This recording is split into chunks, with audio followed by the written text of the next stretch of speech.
I did this.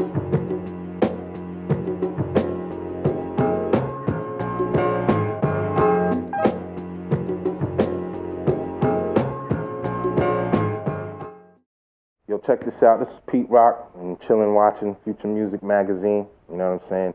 I'm just showing people how I get down with the MPC. Show you little things. You know what I mean? I chop the record like each piece like that. Boom, boom, boom. How I do it is, you know, like sometimes I'll start out with the beat first. You know what I'm saying? And then I'll have someone come in, spit on it, like, you know, on some vocals or whatever, and then I arrange the music around what he or she is saying, and make it more exciting. Like, shorten to the point is much better, you know, because people, when it's already over, they want to hear it again. When I do the beat, I could speed it up, still play the same, and the record is much slower. Basically it. It's like a jigsaw puzzle.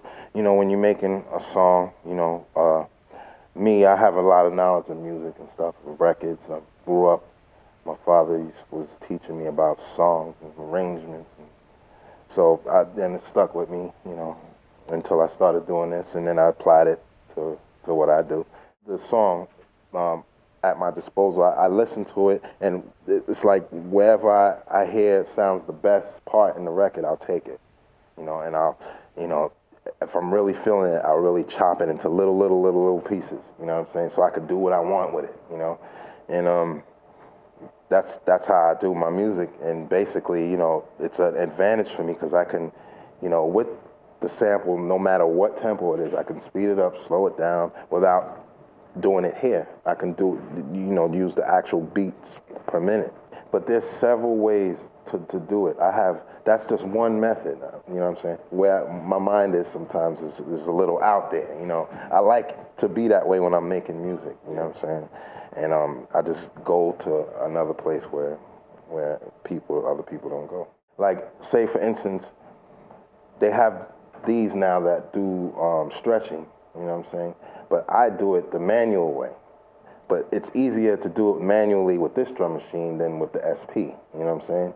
This is just such a comfortable drum machine. I can sit here all day and chop up records and not be tired, you know what I'm saying? And just, oh wow, you know, the soft pads and everything. And I'll take kicks and snares from records. I don't usually use library stuff, you know. For me, you can't find certain snares in the library. You know, some things you just hear on the record, you're like, whoa. I'll take a drum loop that's 2 bars, even a half of, not even. I'll take something that's a quarter of a bar, like a kick and a snare that goes boom, bap, but there's enough air between it, it sounds like it's just played together. And that's how I do it. I'll have a slew of drums, and then I'll have a slew of samples, and then I'll just put them all together and see what sounds best with what. I listen to a lot of bands. Like, I listen to rock, I listen to soul. For me, I started out being a DJ first. And I, you know, perfected that craft, and then I was curious to know the background of producing, because I was hearing a lot of dope hip hop in the 80s, and I wanted to know who was the man behind the music. I started out really young. And, you know, my first big record was, when I was 17, I got signed to Elektra Records and put out an EP and put out like 3 albums after that.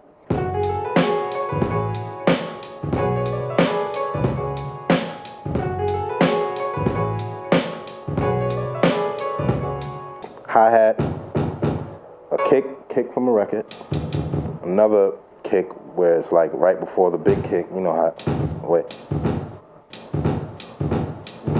You know what I mean? Right. You know what that is, right?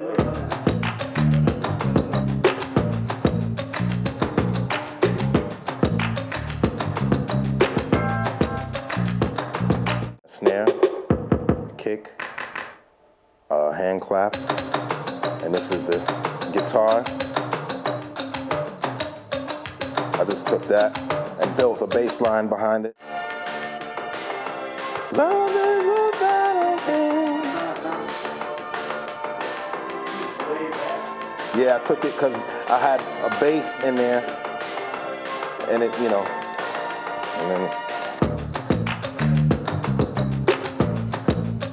then I can still play.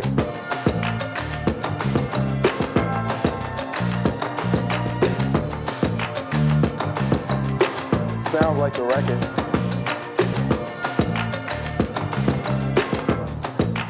Check it out, it's Pete Rock, Future Music Magazine.